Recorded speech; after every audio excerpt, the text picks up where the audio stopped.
ಕರಡಿ ಆಡಿಸೋದು ಪದ್ಧತಿ ಇತ್ತು. ಮರಿ ತೊಗೊಂಬಂದು ಅದಕ್ಕೆ ಟ್ರೈನಿಂಗ್ ಕೊಟ್ಟು ಅದನ್ನೆಲ್ಲ ಊರೂರು ಕರ್ಕೊಂಡು ಹೋಗಿ ಅದರಿಂದ ಬದುಕ್ತಾ ಇದ್ರು. ಅಲ್ಲ ಸರ್, ಇದನ್ನ ಹೇಗೆ ಹಿಡಿತಾ ಇದ್ರು? ಈಗ ಕರಡಿಯನ್ನ ಇವ್ರು ಯಾರು ನೇರವಾಗಿ ಹಿಡಿತಿದ್ದಿಲ್ಲ, ಅದನ್ನ ಹಿಡಿಯೋರೇ ಬೇರೆ ಯಾರಾಗಿದ್ರು. ಅದನ್ನ ಆ ಕಾಲದಲ್ಲಿ ನಮಗೆ ಗೊತ್ತಿರೋ ಮಾಹಿತಿ ಪ್ರಕಾರ ಅಲ್ಲಿ ಸ್ಥಳೀಯರು, ಆಯಾ ಈ ಕರಡಿ ಆವಾಸ ಸ್ಥಾನ ಇರುವಂತ ಪ್ರದೇಶದಲ್ಲಿರುವಂತ ಸ್ಥಳೀಯರು ಅವ್ರು ನೋಡ್ತಾ ಇದ್ರು. ನೋಡಿ ಈ ತರ ತಾಯಿ ಹೊರಗೆ ಬಂದ ತಕ್ಷಣ ಮರಿ ಏನು ಒಳಗಿದ್ರೆ ಆ ಮರಿನ ತೊಗೊಂಬಂದು ಇವ್ರು ಕೊಡ್ತಾ ಇದ್ರು. ಇವ್ರು ತೊಗೊಂಡೋಗಿ ಅದನ್ನ ಸಾಕಿ ಅದನ್ನ ಬೆಳೆಸಿ ಅದನ್ನ ಉಪಯೋಗ ಮಾಡ್ತಾ ಇದ್ರು. ಸೊ ಅದಾದ ಮೇಲೆ ನೀವು ಹೇಳ್ತಾ ಇದ್ರಲ್ಲ, ಆಹಾರ ಪದ್ಧತಿ ಅಂದ್ರೆ ಅದರದ್ದು ಬರೀ ಇಷ್ಟೇನೆ, ಗೆಣಸು ಅಥವಾ ಇಲ್ಲ, ಗೆಣಸಲ್ಲ. ಮೂಲಭೂತವಾಗಿ ಕರಡಿ ಮಾಂಸಾಹಾರಿ ಅಲ್ಲ. ಜಗತ್ತಿನ ಬೇರೆ ಎಲ್ಲಾ ಬಹುತೇಕ ಕರಡಿಗಳು ಮಾಂಸಾಹಾರಿಗಳು. ನೋಡಿ, ಬ್ರೌನ್ ಬೇರ್ ಅಂತ ಇದೆ, ಅದು ಬೇಟೆಯಾಡಿ ತಿನ್ನುತ್ತೆ ಮಾಂಸನ. ಮತ್ತೆ ನಮ್ದು ಅತಿ ದೊಡ್ಡ ಕರಡಿ ಯಾವುದು, ಸ್ನೋ ಇದರಲ್ಲಿರುವಂತ ಪೋಲಾರ್ ಬೇರ್ ಅಂತ ಹೇಳ್ತೀವಿ, ಅದು ಮೀನು ತಿನ್ನುತ್ತೆ, ಬರೀ ಮೀನು ಮತ್ತೆ ಸೀಲ್ ಮರಿಗಳನ್ನ ತಿನ್ನುತ್ತೆ. ಆದರೆ ನಮ್ಮ ಕರಡಿ ಬಹಳ ವಿಶೇಷ. ಇದರ ದೇಹ ರಚನೆ ಮೇಲೆ ಹೇಳ್ಬೋದು. ನೋಡಿ, ಎಲ್ಲ ಕರಡಿಗೆ 40 ಹಲ್ಲಿರಬೇಕು ಇದ್ರೆ, ಇದಕ್ಕೆ ಈ ಮುಂದಿನ ಕೋರೆ ಹಲ್ಲುಗಳು ಏನು ಬಾಚಿ ಹಲ್ಲುಗಳು ಅವು ಸಣ್ಣದಾಗಿರ್ತವೆ. 38 ಹಲ್ಲುಗಳು. ಮೇಲಿನ ಬಾಚಿ ಹಲ್ಲುಗಳು ಸಣ್ಣದಾಗಿರ್ತವೆ, ದೊಡ್ಡದಾಗಿ ಬೆಳೆಯಲ್ಲ. ಗ್ಯಾಪ್ ಇರುತ್ತೆ, ಅದು ಬಾಯಿ ತೆಗೆದ್ರೆ ಅಲ್ಲಿ ಗ್ಯಾಪ್ ಇರುತ್ತೆ. ಯಾಕೆ ಹೆಂಗಾಗಿದೆ? ಕರಡಿಯ ಮೂತಿ ಚೂಪಾಗಿರುತ್ತೆ. ನೋಡಿ, ಇದು ದೇಹ ರಚನೆ ಅಡಾಪ್ಟೇಷನ್ ಅಂತ ಹೇಳಿ. ಆಹಾರಕ್ಕೆ ತಕ್ಕಂತೆ ನಮ್ಮ ಹೊಂದಾಣಿಕೆ ಆಗುತ್ತೆ ದೇಹ. ಕರಡಿ ಆಹಾರ ಏನು, ಮೂಲಭೂತ ಆಹಾರ ಏನಂದ್ರೆ ಇರುವೆ ಮತ್ತು ಗೆದ್ದಲು, ಮ್ಯಾರ್ಮೊಕೋಫ್ಯಾಗಸ್ ಅಂತ ಹೇಳ್ತೀವಿ. ಇದು ಮಾಂಸಾಹಾರಿಯಲ್ಲೇ ನಾವು ಹಾಕ್ತಿವಿ, ಕಾರ್ನಿವರ್ ಅಂತ ಹೇಳ್ತೀವಿ. ಆದ್ರೆ ಇದು ಬೇಟೆಯಾಡಿ ತಿನ್ನೋದಲ್ಲ. ಇರುವೆಗಳನ್ನು ತಿನ್ನೋದು, ಗೆದ್ದಲುಗಳನ್ನು ತಿನ್ನೋದು, ಹುಳುಗಳನ್ನು ತಿನ್ನೋದು ಇದ್ರ ದೇಹ ರಚನೆ. ಹಾಗಾಗಿ ದೇಹ ರಚನೆ ಹೆಂಗಾಗಿದೆ? ಚೂಪಾದ ಮೂತಿ, ಚೂಪಾದ ಉಗುರುಗಳು. ನಾವು ಹೇಗೆ ಕಣ್ಣಿನ ರೆಪ್ಪೆ ಮುಚ್ತೀವೋ ಅದರ ಮೂಗಿನ ಹೊಳ್ಳೆಯನ್ನು ಮುಚ್ಕೊಳ್ಳುತ್ತಿದ್ದು. ಸೊ ಏನ್ ಮಾಡುತ್ತೆ ಕರಡಿ? ಗೆದ್ದಲು ಗೂಡು ಸಿಗುತ್ತೆ. ಗೆದ್ದಲು ಗೂಡು ಸಿಕ್ಕಿದ ತಕ್ಷಣ ಆ ಗೆದ್ದಲು ಗೂಡನ್ನ ಮೇಲೆ ಹಿಂಗೆ ತೆಗೆದುಬಿಟ್ಟು ಚೂಪಾದ ಮೂತಿ ಹಿಂಗೆ ಚೂಪಾಗಿರುತ್ತೆ ನೋಡಿ, ಅದು ಒಳಗೆ ಒತ್ತಿಡ್ಬಿಟ್ಟು ಮೂಗನ್ನ ಮುಚ್ಕೊಂಡು ಸೊರ್ರ ಅಂತ ಎಳಿತದೆ. ವ್ಯಾಕ್ಯೂಮ್ ಕ್ಲೀನರ್ ತರ ಎಳಿತದೆ. ಅವಾಗ ಎಳಿಬೇಕಾದ್ರೆ ಅಡ್ಡ ಆಗಬಾರ್ದಲ್ಲ ಹಲ್ಲು, ಅದು ಓಪನ್ ಇರುತ್ತೆ, ಸೇದ ಹೊಟ್ಟೆಗೆ ಹೋಗುತ್ತೆ. ಮಣ್ಣಿನ ಸಮೇತ ಗೆದ್ದಲು ಎಲ್ಲ ಸೇರಿ ಹೊಟ್ಟೆಗೆ ಹೋಗ್ಬಿಟ್ಟು. ಹಾಗಾಗಿ ನಮ್ಗೆ ಕೇಳಿಸುತ್ತೆ ಸೊರ್ ಅಂತ ಎಳೆಯೋದು. ನಾವು ಕೇಳಿದ್ವಿ, ದೂರದಲ್ಲಿ ಕೇಳುತ್ತೆ, 100-200 ಮೀಟರ್ ದೂರದಲ್ಲಿ ಕೇಳುತ್ತೆ. ಹೋಗಿ ಅಲ್ಲಿ ಕರಡಿ ಇದೆ, ಅದು ಗೆದ್ದಲನ್ನು ಎಳಿತಾ ಇದೆ, ವ್ಯಾಕ್ಯೂಮ್ ಕ್ಲೀನರ್ ತರ ಎಳಿತಾ ಇರ್ತದೆ, ಸರ್ ಅಂತೇಳಿ. ಅದು ಗುಣ. ಯಾಕೆ ರಚನೆ ಆಗಿದೆ? ಅದರ ಆಹಾರ ಗೆದ್ದಲು ಮತ್ತು ಇರುವೆ ತಿನ್ಲಿಕ್ಕೆ ಅನುಕೂಲ ಆಗಲಿ ಅಂತೇಳಿ ಆ ಹಲ್ಲುಗಳು ಆಬ್ಸೆನ್ಸ್ ಆಗಿದೆ. ವೆಜಿಟೇರಿಯನ್ ಅಲ್ಲ, ಇದಕ್ಕೆ ನಾವು ಕಾರ್ನಿವರ್ ಅಲ್ಲಿ ಹಾಕ್ತೀವಿ, ಮಾಂಸಾಹಾರಿ ಅಂತಾನೆ ಹೇಳ್ತೀವಿ. ಬಟ್ ಆ ರೀತಿ ಬೇರೆ ಪ್ರಾಣಿಗಳ ಮಾಂಸ ತಿನ್ನಲ್ಲ. ಆದ್ರೆ ಹುಳುಗಳು ಅವು ಪ್ರಾಣಿಗಳಾಗಿರೋದ್ರಿಂದ ಅದು ಮಾಂಸಾಹಾರಕ್ಕೆ ಸೇರಿ. ನೋಡಿ, ಇದೊಂದೇ ಅಲ್ಲ, ಇರುವೆ, ಗೆದ್ದಲು, ಆಮೇಲೆ ಜೇನಿನ ಮರಿಗಳು, ಜೇನು ಹುಳ ಆಯ್ತಾಗ ಅದು ಇಡೀ ಜೇನು ತಿನ್ನೋದಷ್ಟೇ ಅಲ್ಲ, ಇಡೀ ಜೇನಿನ ಹೊಟ್ಟನ್ನೇ ಪೂರ್ತಿಯಾಗಿ ತಿಂದ್ಬಿಡುತ್ತೆ. ಅದರ ಸಗಣಿ ಹಾಕಿದಾಗ ನೋಡ್ತೀವಿ, ಅಂಟಂಟಾಗಿ ಹಾಗೇ ಗಟ್ಟಿಯಾಗಿರುತ್ತೆ, ಅದರ ಸಗಣಿ ಕಪ್ಪಗಾಗಿರುತ್ತೆ. ಅದ್ರಲ್ಲಿ ಯಾಕಂದ್ರೆ ಮರಿಗಳು ಇರ್ತಾವಲ್ವಾ, ಅದನ್ನು ಸಹ ತಿನ್ನುತ್ತೆ. ಅದ್ರ ಜೊತೆಗೆ ಸಗಣಿ ಹುಳ ನೋಡಿರ್ಬೇಕು. ಸಗಣಿಯನ್ನ ಉಂಡೆ ಮಾಡ್ಕೊಂಡು ಹೋಗ್ತಾ ಇರೋ ಹುಳುಗಳು, ಡಂಗ್ ಬಿಟ್. ನಮ್ಮಲ್ಲಿ ಈ ಭಾಗದಲ್ಲಿ ಇಷ್ಟು ದೊಡ್ಡ ಕ್ರಿಕೆಟ್ ಬಾಲ್ನಷ್ಟು ದೊಡ್ಡದಾದಂತ ಸಗಣಿ ಉಂಡೆಗಳನ್ನು ಮಾಡ್ಕೊಂಡು ಹೋಗಿ ನೋಡಿ, ಸಗಣಿ ಹುಳ ಡಂಗ್ ಬೀಟಲ್ಲಿ ಎಷ್ಟು ಪವರ್ಫುಲ್ ಅಂತ ಹೇಳಿದ್ರೆ, ತನಗಿಂತ 500 ಪಟ್ಟು ಭಾರವಾಗಿರುವಂತ ಉಂಡೆನ ದಪ್ಕೊಂಡು ಹೋಗುತ್ತೆ. ತಗೊಂಡು ಹೋಗಿ ಒಂದಡಿ ಆಳವನ್ನ ನೆಲವನ್ನು ಅಗದು ಅದರೊಳಗೆ 3-4 ಉಂಡೆಗಳನ್ನ ಇಟ್ಟು ಅದರೊಳಗೆ ಮೊಟ್ಟೆ ಇಡುತ್ತದೆ. ಮೊಟ್ಟೆ ಇಟ್ಟು ಮುಚ್ಚಿಬಿಡುತ್ತೆ, ಸಣ್ಣ ಹುಳ. ಅದು ಎಷ್ಟೋ ತಿಂಗಳಾದ್ಮೇಲೆ ಆ ಮೊಟ್ಟೆಯಲ್ಲಿರುವಂತ ಮರಿ ಒಡೆದು ಅದರಲ್ಲಿ ಒಂದೇ ಒಂದು ಮರಿ ಉಳಿತದೆ. ಅದೆಲ್ಲ ಇರುವಂತ ಸಗಣಿನ ತಿಂದು ದಪ್ಪ ಆಗ್ಬಿಡುತ್ತೆ, ಒಳ್ಳೆ ಬೆಣ್ಣೆ ತರ ಆಗಿರುತ್ತೆ. ಈ ಕರಡಿ ಅಷ್ಟೆಲ್ಲ ನೆಲ ಸಾಪಾಗಿರುತ್ತೆ, ನೆಲ ಸಪಾಟಾಗಿರುತ್ತೆ. ಆದ್ರೆ ಕರಡಿ ಗೊತ್ತಾಗುತ್ತೆ, ಸೆನ್ಸೇಷನ್ ಹೆಂಗಿದೆ ನೋಡಿ. ನೆಲದ ಒಂದಡಿ ಆಳದಲ್ಲಿರುವಂತ ಈ ಸಗಣಿ ಹುಳದ ಉಂಡೆಗಳನ್ನ ಅದು ಮೂಸ್ ನೋಡ್ಕೊಂತ ಹೋಗಿ ಪತ್ತೆ ಮಾಡಿ ಅಷ್ಟೇ ಭಾಗನ ತೆಗೆದು ಆ ಉಂಡೆನ ಹೊರಗೆ ತೆಗೆದು ಒಡೆದು ಒಳಗಿರುವಂತ ಆ ಸಗಣಿ ಹುಳದ ದಪ್ಪನೆ ಆದಂತಹ ಮರಿಯನ್ನ, ಲಾರ್ವನ ತಿನ್ನುತ್ತೆ. ಅದು ಒಳ್ಳೆ ಪ್ರೋಟೀನ್ ಭರಿತವಾದಂತ ಶಕ್ತಿ ಅದಕ್ಕೆ. ಅಲ್ಲಿ ಸುಮಾರು ಹುಳುಗಳು ಇರ್ತಾವ ಅದ್ರೊಳಗೆ, ಅದೆಲ್ಲ ಸತ್ತೋಗ್ಬಿಟ್ಟಿರ್ತಾವೆ. ಒಂದು ಮಾತ್ರ ಬದುಕುತ್ತೆ ಅದರಲ್ಲಿ. ಒಂದು ಬಾಲಲ್ಲಿ ಬ್ರೂಡ್ ಬಾಲ್ ಅಂತ ಹೇಳ್ತೀವಿ ಅದಕ್ಕೆ. ಒಂದು ಬ್ರೂಡ್ ಬಾಲಲ್ಲಿ ಒಂದೇ ಒಂದು ಹುಳ ಬದುಕಿರುತ್ತೆ, ಅಷ್ಟೆಲ್ಲ ಸತ್ತೋಗ್ಬಿಡು. ಅದೇ ಹೇಳ್ತೀನಲ್ಲ, ಸರ್ವೈವಲ್ ಆಫ್ ದ ಫಿಟ್ಟೆಸ್ಟ್, ಅದು ಉಳಿತದೆ. ಅದು ತಿಂದು ಇಷ್ಟು ದಪ್ಪ ಆಗಿರುತ್ತೆ, ಬೆಳ್ಳಗಿರುತ್ತೆ, ಒಳ್ಳೆ ತುಪ್ಪ ತರ ಫುಲ್ ಪ್ರೋಟೀನ್ ಅದು. ಅಂಥದ್ದು 3-4 ಉಂಡೆಗಳಿರ್ತವೆ. ಆ ಉಂಡೆಗಳೆಲ್ಲ ಒಡೆದು ನಾವು ನೋಡಿದ ಕಾಡಿಗೆ ಹೋಗ್ತೀವಲ್ಲ, ಅಲ್ಲಿ ಗೊತ್ತಾಗುತ್ತೆ ಆ ಉಂಡೆ ಒಡೆದಿರುತ್ತೆ. ಇಷ್ಟೇ ಕ್ರಿಕೆಟ್ ಬಾಲ್ ಒಳಗೆಲ್ಲ ಕ್ಯಾವಿಟಿ ಓಪನ್, ಒಂದು ಭಾಗ ಓಪನ್ ಆಗಿರುತ್ತೆ, ಅಲ್ಲಿ ಹುಳನ ತಿನ್ಕೊಂಡು ಹೋಗ್ಬಿಡುತ್ತೆ, ಸಣ್ಣ ತಿನ್ನೋದು ಹೋಗ್ಬಿಡೋದು. ಸೊ ಇದು ಇಂಡೈರೆಕ್ಟ್. ಎಷ್ಟು ಆಕ್ಯುರೇಸಿ ಇದೆ ನೋಡಿ ಕರಡಿಗೆ. ಪರ್ಟಿಕ್ಯುಲರ್ ಅಷ್ಟೇ ಜಾಗ, ಬಹಳ ದೊಡ್ಡ ಆಳ ತೆಗೆಯಲ್ಲ, ಒಂದು 4 ಇಂಚ್ ಅಷ್ಟೇ ಅಗಲ ಆಳ ತೆಗಿತದೆ, ಆ ಉಂಡೆ ತೆಗೆದು ತಿನ್ನೋದು. ಅಂದ್ರೆ ಪ್ರಾಣಿಗಳಿಗೆ ಬದುಕೋದು ಗೊತ್ತಿದೆ, ಹೆಂಗ್ ಅದು ಇದು ಬಹಳ ಅದ್ಭುತ. ಅದ್ರ ಜೊತೆಗೆ ಏನಾಗುತ್ತಂದ್ರೆ ಅಲ್ಲಿ ಆಹಾರ ಸಿಕ್ಕಿಲ್ಲ ಅಂತ ಹೇಳಿ ನಾವು ಊರ್ ಹೊರಗೆ ತಿಪ್ಪೆ ಗುಂಡಿ ಹಾಕ್ತಾರೆ. ನಮ್ಮೆಲ್ಲ ನಾರ್ತ್ ಕರ್ನಾಟಕದಲ್ಲಿ ಸಗಣಿ ಎಲ್ಲ ತಿಪ್ಪೆ ಊರ್ ಹೊರಗೆ ಎಲ್ಲ ಹಾಕ್ತಿವಿ, ರಾಶಿ ರಾಶಿ ರಾಶಿ. ಸಂಜೆ ಹೊತ್ತು ಹೊರಗೆ ಬಂದ್ಬಿಟ್ಟು ಆ ತಿಪ್ಪೆನೆಲ್ಲ ಗುಂಡಿ ತೆಗೆದು ಅದರಲ್ಲಿ ಸಗಣಿ ಹುಳ ಇರ್ತವೆ, ಆ ಹುಳನ ತಿನ್ನಕ್ಕೆ ಅಲ್ಲಿ ಬರ್ತವೆ. ಗುಡೇಕೋಟೆ ಅಂತ ಅಲ್ಲಿ ಸಂಜೆ ಸೂರ್ಯ ಮುಳುಗಿದ ತಕ್ಷಣನೇ ಆ ತಿಪ್ಪೆ ಗುಂಡಿ ಕರಡಿ ಬರೋದು ಸಗಣಿ. ಅದಕ್ಕೆ ಜನ ಹೆದರ್ತಿದ್ರಲ್ಲಿ ಹೋಗಕ್ಕೆ. ನಾನು ಗುಡೇಕೋಟೆಗೆ ನಾನೇನಾದ್ರೆ ಅಲ್ಲಿ ಗುಡೇಕೋಟೆದೊಂದು ನಿಮ್ ಕತೆ ಹೇಳ್ಬೇಕು. ಅದನ್ನು ಕರಡಿಧಾಮ ಮಾಡ್ಲಿಕ್ಕೆ ನಾನು ಒಂದು ಸ್ವಲ್ಪ ಡಾಟಾ ಕಲೆಕ್ಟ್ ಮಾಡಿದೆ. ಅದ್ರ ಬಗ್ಗೆ ಒಂದು ಹೇಳ್ಬೇಕಂತ ಹೇಳಿದ್ರೆ, ಗುಡೇಕೋಟೆ ಅಂದ್ರೆ ದೊರೋಜಿ ಕರಡಿಧಾಮ ಬೇರೆ, ಕರ್ನಾಟಕದ ಎರಡನೇ ಕರಡಿಧಾಮ ಗುಡೇಕೋಟೆ ಕರಡಿಧಾಮ. ಅದು ಇತಿಹಾಸ ಬಹಳ ಸಂಡೂರು ಹೋಗೋ ರಸ್ತೆಯಲ್ಲಿದೆ. ಹೌದು, ಅದು ಕೂಡ್ಲಿಗಿ ತಾಲೂಕು. ಅದ್ರದ್ದು ರೋಚಕ ಇತಿಹಾಸ. ನಾವೇನ್ ಹೇಳ್ತಿದ್ವಿ, ಗುಡೇಕೋಟೆ ಅಂದ ತಕ್ಷಣ ಎರಡೇ ಹೆಸರು, ಅಲ್ಲಿ ಸೀತಾಫಲ ಮತ್ತು ಕರಡಿಗೆ ಅದು ಖ್ಯಾತಿ ಇದ್ದು. ಅಲ್ಲಿ ಗುಡೇಕೋಟೆ ಇರೋದೇ ಸಣ್ಣ ಹಳ್ಳಿ, ಪಕ್ಕದಲ್ಲಿ ಸುತ್ತಲೂ ಗುಡ್ಡಗಳು. ನಿಮ್ಗೆಲ್ಲ ಗೊತ್ತಿರ್ಬೇಕು, ಒನಕೆ ಓಬವ್ವ ಅವರ ತವರೂರದು. ಅಲ್ಲಿ ನಾವೆಲ್ಲ ಸೀತಾಫಲ ಹಣ್ಣು, ಜೇನು ಎಲ್ಲ ಅದಕ್ಕೆ ಬಹಳ ಫೇಮಸ್. ಅಲ್ಲೇನಾಗಿದೆ, ಪ್ರತಿದಿನ ನಾನು ಓದ್ತಾ ಇದ್ದೆ ಪೇಪರ್ ಅಲ್ಲಿ. ಅವಾಗ ಅಟ್ಯಾಕ್ ಮಾಡುದು, ಜನ ಸತ್ರು, ಕರಡಿ ಸತ್ತು, ಹಿಂಗ್ ದಿನಾ ಪೇಪರ್ ಅಲ್ಲಿ ಬರೋದು, ಪತ್ರಿಕೆಯಲ್ಲಿ ವರದಿ ಬರೋವು. ಹೇಳೋರು ಎಲ್ಲರೂ ಈ ತರ ಆಗಿದೆ ಅಂತ ಎಲ್ಲ ರಾಜಕೀಯ ನಾಯಕರು ಹೇಳಿಕೆ ಕೊಡ್ತಿದ್ರು. ಅದನ್ನ ರಕ್ಷಣೆ ಮಾಡಬೇಕು, ಪಂಚಾಯತ್ ಮೆಂಬರ್ಗಳೆಲ್ಲ ಹೇಳ್ತಿದ್ರು ರಕ್ಷಣೆ ಮಾಡಬೇಕು ಜನರಿಗೆ ಅದರಿಂದ, ಕರಡಿಗಳಿಂದ. ಏನ್ ಮಾಡ್ಬೇಕು ನೋಡಿ, ಒಂದು ಅಧ್ಯಯನ ಬೇಕು, ಡಾಟಾ ಬೇಸ್ ಬೇಕು. ನೀವೇನೇ ಮಾಡ್ಬೇಕಂದ್ರೂ ಒಂದು ಡಾಟಾ ಇಲ್ಲದೆ ಏನ್ ಮಾಡೋಕ್ಕಾಗಲ್ಲ. ಅದಕ್ಕೆ ನಾನು 2010 ಹೋದೆ, ಅಲ್ಲಿ ಓಡಾಡಿದೆ. ಅಲ್ಲಿ ಹೋಗಿ ಅಲ್ಲಿ ಏನು ಸಮಸ್ಯೆಗಳಿದಾವೆ ಏನಂತ ಫಸ್ಟ್ ಅಧ್ಯಯನ ಮಾಡಕ್ ಹೋದೆ. ಅಲ್ಲಿ ಮೊದಲ ಸಮಸ್ಯೆ ಕಂಡು ಹಿಡಿದೇನೆಂದ್ರೆ, ಬರೀ 80,000 ರೂಪಾಯಿಗೆ ವರ್ಷಕ್ಕೆ ಅರಣ್ಯ ಇಲಾಖೆ ಟೆಂಡರ್ ಕೊಡ್ತಾ ಇದ್ರು ಸೀತಾಫಲ ಹರಿಲಿಕ್ಕೆ. 80,000 ಕೊಟ್ಬಿಟ್ಟು ಅವ್ರು ಏನ್ ಮಾಡ್ತಿದ್ರು, ಸೀತಾಫಲ ಹರಿಯೋದು ಅದು 20 ಲಾರಿ ಲೋಡ್ ನಷ್ಟು ಸೀತಾಫಲ ಸಂಗ್ರಹ ಆಗ್ತಿತ್ತಂತೆ. ಅಲ್ಲಿಂದ ಎಲ್ಲ ತಗೊಂಡ್ ಜನ ಎಲ್ಲ ಕಾಡಲ್ಲಿರೋರು ಸೀತಾಫಲ ಹಣ್ಣು ಹರ್ಕೊಂಡು. ಯಾಕೆ ಅವಾಗ ಕೊಡಂಗಿತ್ತು, ಟೆಂಡರ್ ಕೊಡೋದಿತ್ತು ಪಾಲಿಸಿ. ಜೇನ್ ಹರ್ಕೊಂಡು ಹೋಗೋರು ಜನ ಡ್ರಮ್ ಗಟ್ಲೆ. ಆಮೇಲೆ ಜನ ಕುರಿ ಮೇಯಿಸೋರು, ದನ ಮೇಯಿಸೋರು, ಕಲ್ಲು ಗಣಿಗಾರಿಕೆ, ಮರಳು ಗಣಿಗಾರಿಕೆ ಎಲ್ಲ ಅವ್ಯಾಹತ, ಬೆಂಕಿ, ಅದು ಹಾಳು ಬಿದ್ದಂತ ಕಾಡಾಗಿತ್ತು. ಅದಕ್ಕೆ ಅದೆಲ್ಲ ಡಾಟಾ ಕಲೆಕ್ಟ್ ಮಾಡಿದೆ. ಪೊಲೀಸ್ ಸ್ಟೇಷನ್ಗೆ ಹೋದೆ. ಒಂದು 10 ವರ್ಷದಲ್ಲಿ ಕರಡಿ ದಾಳಿ ಆಗಿರೋದು ಡಾಟಾ ಕೊಡ್ರಿ ಅಂತ ಅವ್ರು ಡಾಟಾ ಕೊಟ್ರು. ಒಂದು 80 ಹಳ್ಳಿಗಳಲ್ಲಿ ಎಷ್ಟು ಜನರು ಅಟ್ಯಾಕ್ ಮಾಡಿ, ಅದು ಡಾಟಾ ಕಲೆಕ್ಟ್ ಮಾಡಿದೆ. ವಿಕ್ಟಿಮ್ಸ್ ಆಫ್ ಬೇರ್ ಅಟ್ಯಾಕ್, ಯಾರ ಮೇಲೆ ಕರಡಿ ದಾಳಿಯಾಗಿ ಬದುಕಿ ಉಳಿದಿದ್ದಾರೆ ಅವ್ರನ್ನ ಕಂಡೆ. ಒಬ್ಬನದು ತಲೆ ಮೇಲೆ ಇದೇ ಹೋಗ್ಬಿಟ್ಟಿದೆ, ಒಬ್ಬೊಂದು ಕಣ್ಣು ಕಿತ್ತಿದೆ, ಒಂದು ಮುಖ ಹೋಗಿದೆ, ಕೈ ಮುರಿದಿದೆ, ಕಾಲು, ಅವ್ರದ್ದೆಲ್ಲ ಇಂಟರ್ವ್ಯೂ ತಗೊಂಡೆ ನಾನು. ಅವ್ರದ್ದೆಲ್ಲ ಮಾತಾಡೋ ಅಭಿಪ್ರಾಯ ತಗೊಂಡೆ. ಅಲ್ಲಿ ಜರ್ಮಲಿ ಅಂತಿದೆ ಒಂದು ಹಳ್ಳಿ, ಅದ್ಭುತವಾದಂಥ ಒಂದು ಡಾಕ್ಯುಮೆಂಟೇಶನ್ ಮಾಡ್ಬೇಕು ಅದ್ರ ಬಗ್ಗೆ. ಅಲ್ಲಿ ಪಾಳೆಗಾರರು ಅಂತ, ಜರ್ಮಲಿ ಪಾಳೆಗಾರರು, ಅವ್ರೇನ್ ಮಾಡಿದ್ದಾರೆ ಅಂದ್ರೆ ಆ ಕಾಡನ್ನ ಅವ್ರು ರಕ್ಷಣೆ ಮಾಡ್ತಿದ್ದಾರೆ. ಅಲ್ಲಿ ಕಾಡಿಗೆ ಹೋಗ್ಬೇಕಾದ್ರೆ ಅವ್ರ ಊರಿನ ಮಧ್ಯದಲ್ಲಿ ಹೋಗ್ಬೇಕು, ಅವ್ರು ಆ ಕಾಡನ್ನು ಕಾಪಾಡ್ಕೊಂಡು ಬಂದಿದ್ದಾರೆ. ಅಲ್ಲಿ ಸಹ ಅವ್ರನ್ನ ಪಾಳೆಗಾರನ ಇಂಟ್ರೂ ಮಾಡಿದೆ. ಏನು ಸಮಸ್ಯೆ, ಏನೆಲ್ಲ, ಯಾಕೆ ಇದು ಕರಡಿ ದಾಳಿ ಆಗ್ತಾ ಇದೆ, ಇದೆಲ್ಲ ಇಂಟ್ರೂ ಮಾಡಿದೆ. ವಿಕ್ಟಿಮ್ಸ್ ಎಲ್ಲ ಇಂಟ್ರೂ ಮಾಡಿ ಎಲ್ಲ ಒಂದು ಅಧ್ಯಯನ ಮಾಡಿದೆ. ಕಾಡೊಳಗೆ ಹೋಗಿ ಅರಣ್ಯ ಇಲಾಖೆ ಅವ್ರ ಜೊತೆಗೆ ಹೋಗಿ, ವಾಚರ್ ಜೊತೆಗೆ ಹೋಗಿ ಅಲ್ಲೆಲ್ಲ ಕರಡಿಯ ಎವಿಡೆನ್ಸಸ್, ಇಂಡೈರೆಕ್ಟ್ ಎವಿಡೆನ್ಸಸ್, ಅಲ್ಲಿ ಆ ಚಿರತೆಯ ಹೆಜ್ಜೆ ಗುರುತು, ಆ ಚಿರತೆಯ ಮಲ, ಕರಡಿಯ ಮಲ, ಅದರ ಕೂದಲುಗಳು ಬೇಲಿ ಮೇಲೆ ಅಂಟ್ಕೊಂಡಿರೋದು, ಅದರ ಸಗಣಿ, ಆಮೇಲೆ ಅದು ಗೆದ್ದಲು ಗೂಡನ್ನು ಒಡೆದಿರೋದು, ಇವೆಲ್ಲ ಡಾಟಾ ಇನ್ಫಾರ್ಮೇಶನ್ ಎಲ್ಲ ತಗೊಂಡೆ. ಸೊ ಇದೆಲ್ಲ ತಗೊಂಡು ಒಂದು ವರದಿ ತಯಾರು ಮಾಡಿದೆ. ಅಷ್ಟೊತ್ತಿಗೆ ಅದೃಷ್ಟವಶಾತ್ 2012ಕ್ಕೆ ಡಾಕ್ಟರ್ KN ಮೂರ್ತಿ ಅನ್ನುವಂಥ CCF ಅವರು ಬಳ್ಳಾರಿಗೆ ಬಂದರು. ಇಲ್ಲಿ ನಮ್ಮ ದರೋಜಿ ಕರಡಿಧಾಮಕ್ಕೆ ACF ಆಗಿ MN ಕಿರಣ್ ಅಂತ ಒಬ್ಬರು ಆಫೀಸರ್ಸ್ ಇದ್ರು. ಆ ಮೂರ್ತಿ ಅವರು ಬಂದ ತಕ್ಷಣ ನಮ್ಮ ಕಿರಣ್ ಸಾರ್ ಹೇಳಿದ್ರು, ಬರ್ರಿ ನಮ್ಮ ಸಾಹೇಬರು ಬಂದಾರೆ, ಮೀಟ್ ಮಾಡ್ಸೋಣ ಅಂತ. ಮೀಟ್ ಮಾಡಿದೆ. ಏನೇನು ಹೇಳಿ, ನಿಮ್ಮಲ್ಲಿ ಏನೇನು ಬೇಕು, ಏನಿದೆ, ಏನು ಮಾಡ್ಬೇಕು ಹೇಳಿ ಅಂತ ನಾನು ಹೇಳಿದೆ.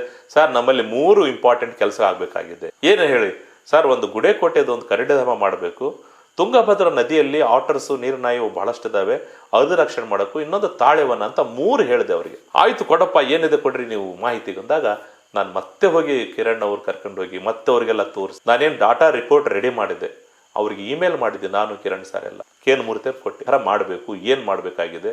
ಅವಾಗ ಸುಮಾರು ಒಂದು 50 ಚದರ ಕಿಲೋಮೀಟರ್ ಬಗ್ಗೆ ನಾನು ಅದು ಬರೆದೆ. ಆ ರಿಪೋರ್ಟ್ ಕಳಿಸಿದ್ರು ಡಾಕ್ಟರ್ KN ಮೂರ್ತಿ CCF ಅವರು, PCCF ಅವರು ಕಳಿಸಿದ್ರು ಬೆಂಗಳೂರಿಗೆ. ಅಲ್ಲಿ ಆ ರಿಪೋರ್ಟ್ ಬಂದಾಗ ಆ ಸಭೆ ನಡೀತೆ, ವನ್ಯಜೀವಿ ಸಲಹಾ ಮಂಡಳಿ ಸಭೆಯಲ್ಲಿ ಆ ರಿಪೋರ್ಟನ್ನು ನೋಡಿ, ಇವ್ರು ರೆಕಮೆಂಡೇಶನ್ ಮಾಡಿರೋದನ್ನು ನೋಡಿ, ಒಂದೇ ಇದರಲ್ಲಿ ಯಾವುದೇ ಚರ್ಚೆ ಇಲ್ಲದಂಗೆ ಅದನ್ನ ಸ್ಯಾಂಕ್ಚುರಿ ಅಂತ ಅರಣ್ಯ ಇಲಾಖೆ ಘೋಷಣೆ ಮಾಡಿ. ಆವಾಗ ಮರುದಿನ 2013ರಲ್ಲಿ ಪತ್ರಿಕೆಯಲ್ಲಿ ಬರುತ್ತೆ, ಕರ್ನಾಟಕದ 2ನೇ ಕರಡಿಧಾಮ ಗುಡೇಕೋಟೆ ಕರಡಿಧಾಮ. ಅದಾದ್ಮೇಲೆ ಬಹಳಷ್ಟು ಚಾಲೆಂಜಸ್ ಇತ್ತು. ಅದೆಲ್ಲ ನಾನು ದುದಿಗೆ ಅಂತ RFO ಏನೇನು ಮಾಡಬೇಕು, ಎನ್ಕ್ರೋಚ್ಮೆಂಟ್ ಎಲ್ಲ ಬಿಡಿಸಿದ್ರು. ಟೆಂಡರ್ ಕೊಡ್ಬೇಕಾ, ಕೊಡಬಾರ್ದು ನಿಲ್ಸಿದ್ವಿ. ಅಲ್ಲಿ ಕೆರೆಗಳಲ್ಲಿ ಮೀನುಗಾರಿಕೆ ಮಾಡಿದ್ದು ಅದನ್ನ ನಿಲ್ಸಿದ್ವಿ. ಇದೆಲ್ಲ ಮಾಡಿದ್ರು ಅರಣ್ಯ ಇಲಾಖೆ ಅವರು. ಆರಂಭದಲ್ಲಿ ಅರಣ್ಯ ಇಲಾಖೆಗೆ ಬಹಳ ಹೆಲ್ಪ್ ಮಾಡಿದೆ. 1 ವರ್ಷ 2 ವರ್ಷಗಳ ಕಾಲ ಓಡಾಡಿ ಅವರಿಗೆ ಸಲಹೆ ಸೂಚನೆ ಕೊಟ್ಟು ಅವರಿಗೆ ಇದು ಮಾಡಿದ್ಮೇಲೆ ಇವತ್ತೇನಾಗಿದೆ, ಕರಡಿಧಾಮ 162 ಚದರ ಕಿಲೋಮೀಟರ್ ವಿಸ್ತಾರ ಮಾಡಿದ್ದಾರೆ. ಈಗ ಎಷ್ಟು ಕರಡಿ ಇದಾವೆ ಸರ್ ಅಲ್ಲಿ ಅಂದಾಜು ನಾವು ಈಗ ಕರಡಿಗಳ ಸಮಸ್ಯೆ ಏನಂದ್ರೆ ನೋಡಿ, ಒಂದು ಹುಲಿಗಳಿಗೆ ಪಟ್ಟಿ ಗುರುತಿರ್ತದೆ, ಅದ್ರ ಮೇಲೆ ಐಡೆಂಟಿಫೈ ಮಾಡ್ಬೋದು. ಚಿರತೆಗಳಿಗೆ ಇಲ್ಲಿ ಕ್ಲೋಸ್ ಡಾಟ್ಸ್, ಅವೆಲ್ಲ ಡಾಟ್ಸ್ ಮೇಲೆ ಅಥವಾ ರೋಸೆಟ್ಸ್ ಅಂತ ಹೇಳ್ತೀವಿ, ಅದ್ರ ಮೇಲೆ ಐಡೆಂಟಿಫೈ. ಕರಡಿಗಳನ್ನ ಹೆಂಗೆ ಹೇಳಬೇಕು, ಎಲ್ಲ ಒಂದೇ ಥರ ಕಾಣ್ತವೆ. ಹಾಗಾಗಿ ನಮ್ಮ ಸ್ನೇಹಿತರೆಲ್ಲ ಅಲ್ಲಿ ಅಧ್ಯಯನ ಮಾಡಿದ್ದಾರೆ. ಅಲ್ಲಿ ಒಂದು ಅಂದಾಜು 70ರಿಂದ 80 ಕರಡಿ ಇರಬಹುದು ಅಂತ ಇದೆ, ಇನ್ನೂ ಜಾಸ್ತಿ ಇರಬಹುದು. ಯಾಕಂದ್ರೆ ಇದು ಐಡೆಂಟಿಫಿಕೇಶನ್ ಬಹಳ ಕಷ್ಟ. ಬಟ್ ಮುಖ್ಯವಾಗಿ ಕರಡಿಧಾಮ ಆದ್ಮೇಲೆ ಆಗಿರುವಂಥದ್ದು ಮಹತ್ವದ ಬದಲಾವಣೆ ಏನಂತ ಹೇಳಿದ್ರೆ, ಮೊಟ್ಟ ಮೊದಲನೇದಾಗಿ ಗುಡೇಕೋಟೆ ಒಳಗೆ, ಗುಡೇಕೋಟೆ ಸುತ್ತಮುತ್ತಲು ಒಂದು 2-3 ಕಿಲೋಮೀಟರ್ ವ್ಯಾಪ್ತಿಯಲ್ಲಿ ಮನುಷ್ಯರ ಮೇಲೆ ಕರಡಿಗಳ ದಾಳಿ ನಿಂತು ಹೋಗಿದೆ, ಸಂಪೂರ್ಣವಾಗಿ ನಿಂತು ಹೋಯ್ತು. ಕಾರಣ ಏನು? ಆಹಾರ ಏನು ಯಾಕಂದ್ರೆ ಫಸ್ಟ್ ಆಫ್ ಆಲ್ ಅಲ್ಲಿ ಜನರ ಓಡಾಟ ಒಳಗೆ, ಕಾಡಿನೊಳಗೆಲ್ಲ ಜನ ಓಡಾಡ್ತಾ ಇದ್ರು, ಹಣ್ಣು ಹರಿಲಿಕ್ಕೆ, ಜೇನು ಹರಿಲಿಕ್ಕೆ, ಮತ್ತೆ ಯಾವುದೋ ಕಾರಣ ಜನ ಅವಕ್ಕೆ ನೆಮ್ಮದಿಯಿಂದ ನಿದ್ದೆ ಮಾಡಕ್ ಆಗ್ತಿದ್ದಿಲ್ಲ ಕರಡಿಗಳಿಗೆ. ಆ ಗುಹೆ ಬಿಟ್ಟು ಹೊರಗೆ ಬರ್ತಿದ್ವು, ಊರಂಚಿಗೆ ಹೋಗ್ತಿದ್ವು. ಇವಾಗ ಪ್ರಶಾಂತವಾಗಿ ವಾತಾವರಣ ಇರೋದ್ರಿಂದ ಹಗಲೆಲ್ಲ ಕರಡಿ ನಿದ್ದೆ ಮಾಡ್ತವೆ ಕಾಡಲ್ಲಿ ಗುಹೆಯಲ್ಲಿ. ಸಂಜೆ ಆದ್ಮೇಲೆ ಹೊರಗೆ ಬರ್ತವೆ, ಹೊರಗೆ ಬಂದು ಆಹಾರ ಹುಡ್ಕೊಂಡು ಹೋಗ್ತವೆ, ಮತ್ತೆ ವಾಪಸ್ ಹೋಗ್ತವೆ. ಆದರೆ ಮನುಷ್ಯರ ಮೇಲೆ ದಾಳಿ ಕಡಿಮೆ ಆಯ್ತು, ಆದರೆ ಬೆಳೆಗಳ ಮೇಲೆ ದಾಳಿ ಹೆಚ್ಚಾಯ್ತು. ಏನಾಯ್ತು ಅಂತ ಹೇಳಿದ್ರೆ, ಈಗ ಜನರಿಗೆಲ್ಲ ಗೊತ್ತಾಯ್ತು ಇಲ್ಲಿ ಕರಡಿ ಬರ್ತಾವೆ ರಾತ್ರಿ ವೇಳೆ, ಎಲ್ಲರಿಗೂ ಅಲರ್ಟ್ ಮಾಡಿದ್ವಿ. ಅವಾಗ ಏನಾಯ್ತು, ಆ ಕರಡಿಗಳು ಸಂಜೆ ಹೊತ್ತು ಹೊರಗೆ ಹೋಗಿ ಅಂಚಿನಲ್ಲಿರುವಂಥ ಹೊಲದಲ್ಲಿ ಶೇಂಗಾ, ಮೆಕ್ಕೆಜೋಳ ಬೆಳೆದ್ರೆ ಅವು ತಿಂತವೆ. ಆದರೆ ಅರಣ್ಯ ಇಲಾಖೆಯವ್ರು ಏನು ಮಾಡಿದ್ರು, ಅವ್ರಿಗೆಲ್ಲರಿಗೂ ಬೆಳೆ ಪರಿಹಾರ ಕೊಡ್ತಾ ಇದ್ದಾರೆ ಇವತ್ತಿಗೂ. ಹಾಗಾಗಿ ಇವತ್ತು ಜನರಿಗೂ ಕರಡಿಗಳ ಮಧ್ಯೆ ಒಂದು ಸಹನೆ ಇದೆ, ನಮ್ಮ ಮಧ್ಯೆ ಸಾಮರಸ್ಯ ಇದೆ. ಜೊತೆಗೆ ನೋಡಿ, ಪರಿಸರಾತ್ಮಕ ಬದಲಾವಣೆ. ಈ ಒಂದು ಕಾಡನ್ನು ಉಳಿಸಿದ್ರೆ ಏನಾಗುತ್ತೆ, ಅಂತರ್ಜಲ ಮಟ್ಟ ಜಾಸ್ತಿ ಆಯಿತು. ಯಾಕಂದ್ರೆ ಕಾಡು ಕಡೆಯಲ್ಲಿ ಕಾಡು ದಟ್ಟವಾಯಿತು, ಅಂತರ್ಜಲ ಮಟ್ಟ ಜಾಸ್ತಿ ಆಯಿತು, ಕಾಡಿನ ಬೆಂಕಿಯನ್ನು ನಿಯಂತ್ರಣ ಮಾಡಿದ್ದಾರೆ ಈಗ. ಆಮೇಲೆ ಅಲ್ಲಲ್ಲಿ ಚೆಕ್ ಡ್ಯಾಮ್ಗಳು, ಕೆರೆ ಕಟ್ಟೆಗಳನ್ನು ಕಟ್ಟಿರೋದ್ರಿಂದ ಜನರ ಭೂಮಿಯ ಅಂತರ್ಜಲ ಜಾಸ್ತಿ ಆಗಿ ಬೇಸಿಗೆಯಲ್ಲೂ ಸಹ ಬೋರ್ವೆಲ್ ಅಲ್ಲಿ ನೀರು ಬರ್ತಾ ಇದೆ, ವಾತಾವರಣ ತಂಪಾಗಿದೆ, ಇಡೀ ಪರಿಸರ ಆಕ್ಸಿಜನ್ ಹೆಚ್ಚು ಉತ್ಪಾದನೆ ಆಗುತ್ತೆ, ಕೋಟಿಗಟ್ಟಲೆ ಮರಗಿಡಗಳು ಬೆಳೀತಾ ಇದ್ದಾವೆ.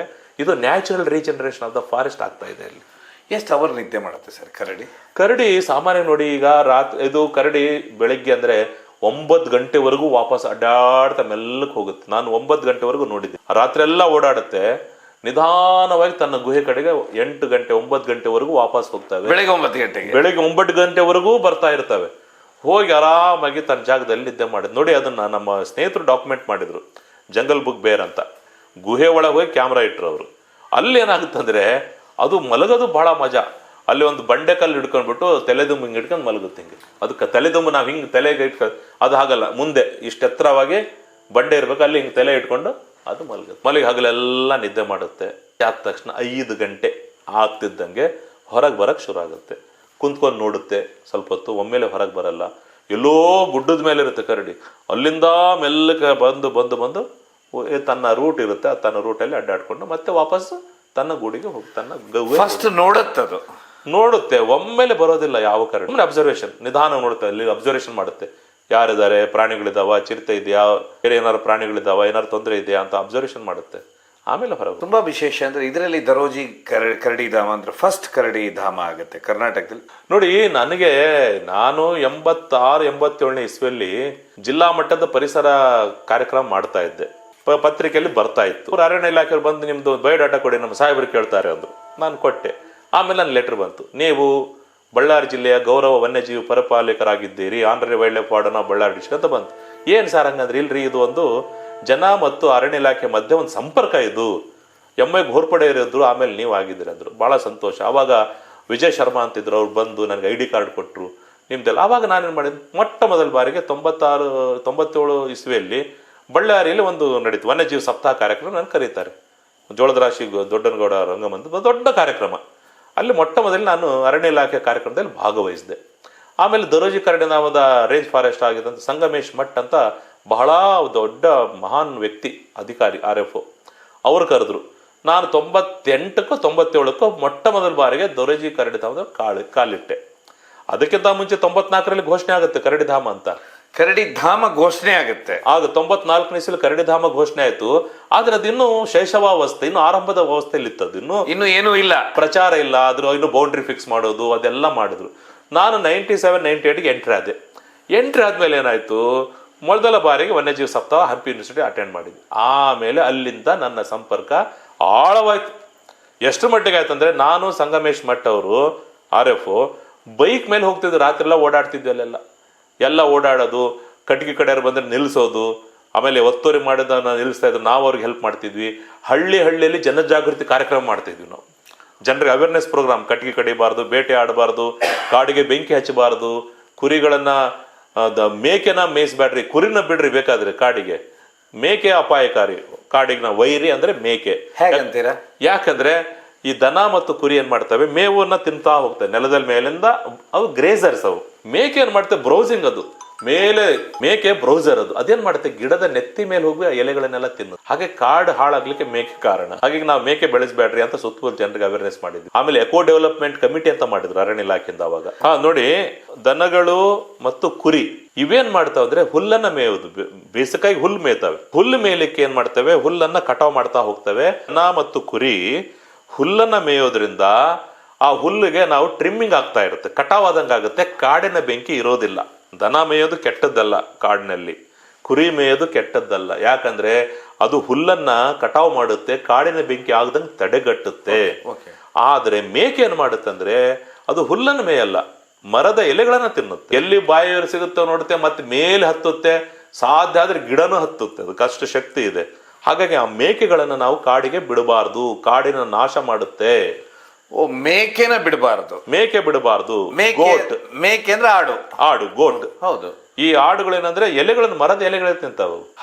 ಹೀಗಾಗಿ ಅದ್ರ ಮಾಂಸ ಚೆನ್ನಾಗಿರುತ್ತೆ ಸುಮಾರು ಜನ ಇರಬಹುದು. ಯಾಕಂದ್ರೆ ಎಲ್ಲ ಎಲೆ ತಿಂದು ಅರ್ಗಿಸ್ಕೊಳ್ಳುತ್ತೆ. ಹೌದು, ಅದು ಇರಬಹುದು.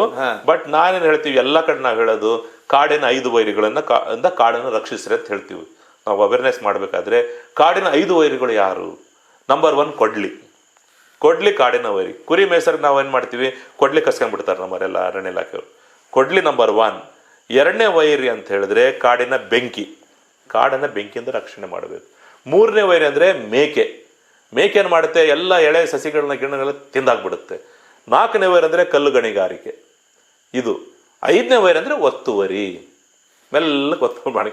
ಈ 4 ವೈರಿಗಳಿಂದ ಐದು ವೈರಿಗಳಿಂದ ಕಾಡನ್ನ ರಕ್ಷಣೆ ಮಾಡ್ರಿ ಅಂತ ನಾವು ಹೇಳ್ತಿರ್ತೀವಿ. ಸೊ ಇದಾದ ಮೇಲೆ ನೀವು ದರೋಜಿ ಕರಡಿ ಧಾಮಕ್ಕೆ ಬಂದಾಗ ಈಗ ಎಷ್ಟು ಕರಡಿಗಳಿದಾವೆ ಸರ್? ಅಲ್ಲಿ ನಾವು ಅಂದಾಜು ಅಲ್ಲಿ ಸಹ ಕ್ಯಾಮ್ರಾ ಟ್ರ್ಯಾಪ್ ಹಾಕಿ ನಮ್ಮ ವೈಲ್ಡ್ ಲೈಫ್ SOS ಅಂತ ಒಂದು NGO ದವರು ಮಾಡಿದ್ದಾರೆ. ಅಲ್ಲಿ ಒಂದು 50 ರಿಂದ 60 ಅಂತ ಅವ್ರ ಕ್ಯಾಮ್ರಾ ಟ್ರ್ಯಾಪ್ ನಲ್ಲಿ ಸಿಕ್ಕಿರೋದು. ಕ್ಯಾಮ್ರಾ ಟ್ರ್ಯಾಪ್ ಅಲ್ಲಿ ರೆಕಾರ್ಡ್ ಆಗಿರೋದು 50 ರಿಂದ 60 ಕರಡಿಗಳು ಇದಾವಂತ ಅವರ ರೆಕಾರ್ಡ್ ಪ್ರಕಾರ. ನಾವು ಅದು ಪ್ರೊಜೆಕ್ಷನ್ ಮಾಡ್ತೇವೆ. ಅಂದಾಜು ಪ್ರೊಜೆಕ್ಷನ್ ಮಾಡಿದ್ರೆ ಅಲ್ಲಿ ಸುಮಾರಾಗಿ ಒಂದು 80 ರಿಂದ 85, 90 ಕರಡಿ ಇರ್ಬೋದು ಅಂತ ಹೇಳ್ತೀವಿ. ಯಾಕಂದ್ರೆ ಸಸ್ಟೈನಬಲ್ ಪಾಪ್ಯುಲೇಷನ್, ಸಾಧಾರಣವಾಗಿರುವಂಥದ್ದು, ಅದು ಬಹಳ ಕರೆಕ್ಟ್ ಆಗಿರುವಂತ ಪಾಪ್ಯುಲೇಷನ್. ಅದಕ್ಕೆ ಈಗ ಆಹಾರ ಹೇಗೆ ಕೊಡ್ತಾರೆ? ಫೀಡಿಂಗ್ ಅಂತ ಮಾಡ್ತಾರೆ ಇವರು? ಇಲ್ಲ ನೋಡಿ, ಕರಡಿ ಧಾಮಗಳಿರ್ಬೋದು, ವನ್ಯಜೀವಿ ಧಾಮಗಳು, ಅಭಯಾರಣ್ಯಗಳು, ರಾಷ್ಟ್ರೀಯ ಉದ್ಯಾನವನಗಳು ಏನಿದಾವೆ, ಪ್ರೊಟೆಕ್ಟೆಡ್ ಏರಿಯಾಸ್ ಅಂತ ಹೇಳ್ತೀವಿ. ಅಲ್ಲಿ ಯಾವುದೇ ರೀತಿಯಲ್ಲಿ ಬೇರೆ ಜಾತಿಯ ಮರಗಿಡಗಳನ್ನು ತಂದು ಬೆಳೆಸಬಾರ್ದು. ನಂಬರ್ 1, ಪ್ರಾಣಿಗಳಿಗೆ ಆಹಾರ ಕೊಡಬಾರ್ದು.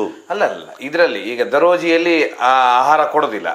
ಇಲ್ಲ, ಅದು ನೋಡಿ, ಅದಕ್ಕೆ 2 ಕಾರಣಗಳಿದಾವೆ. ದರೋಜಿ ಕರಡಿಧಾಮ ಆರಂಭ ಆದಾಗ ಏನಾಯ್ತು, ಸುತ್ತಮುತ್ತಲೂ ಒತ್ತಡ, ಕೈಗಾರಿಕೆಗಳು, ಕಾರ್ಖಾನೆಗಳ ಒತ್ತಡ. ಅಲ್ಲಿ ಬಂದವರಿಗೆ ಕರಡಿ ಕಾಣಲ್ಲ, ಕರಡಿ ನಿಶಾಚರಿ. ಹೆಂಗ್ ತೋರಿಸ್ಬೇಕು ಕರಡಿಗೆ ಜನರಿಗೆ? ಅವಾಗ ಏನ್ ಮಾಡುದು, ಅರಣ್ಯ ಇಲಾಖೆ ಅದಕ್ಕಿಂತ ಮುಂಚೆ ಏನ್ ಮಾಡಿದ್ರು, ಜೇನುತುಪ್ಪನ ಬಂಡೆ ಮೇಲೆ ಹಚ್ಚೋದ್ರಿಂದ ಅಲ್ಲಿರುವಂತ ಕರಡಿಗಳು ಮಾತ್ರ ಬಂದು ಅದನ್ನ ಸೇವನೆ ಮಾಡಕ್ ಬರ್ತವೆ. ಸಂಜೆ ಹೊತ್ತು 4 ಗಂಟೆ 5 ಗಂಟೆಗೆ ಬರ್ತವೆ. ಈ ತರದ ಅಭ್ಯಾಸ ಶುರು ಆಯ್ತು.